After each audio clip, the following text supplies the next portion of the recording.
is a key concern for you. So let me state it very clearly to you that no business is dependent on interns. So they will not be running behind you to offer internships. You need to run behind. The reason I'm giving you this reality check is that you need to establish this fact in your mind: the supply of labor far exceeds the demand. 2 years back, there was a low paying job in railways. There were around 98,000 vacancies for which over 1.1 crore people applied. The placement cell at the B school helps you in getting internship, but in this condition, it becomes difficult for the companies to accept interns.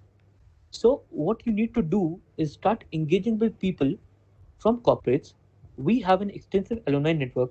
Start connecting with them using social media platforms.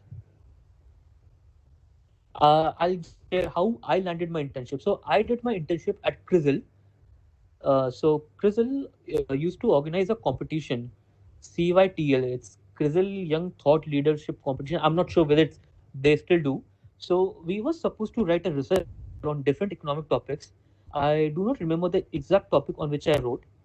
It was related to the economic impact on Brazil due to Rio Olympics and FIFA World Cup. I did not win the competition, but one of the jury members liked some of my arguments. She connected with me, and in a few months, she helped me land an internship.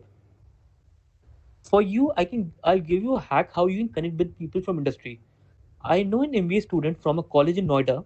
What he does is this: he'll post about some business term like return on investment on LinkedIn, and will invite people to correct him if he's missing out on something.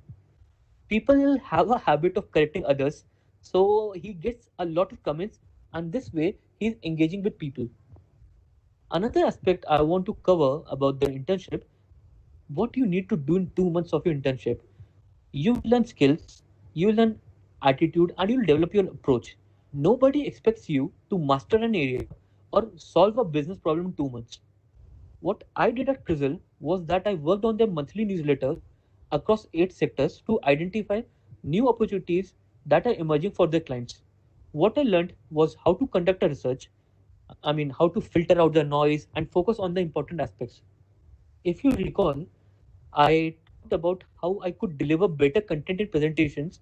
It was due to me learning how to conduct a research during my internship.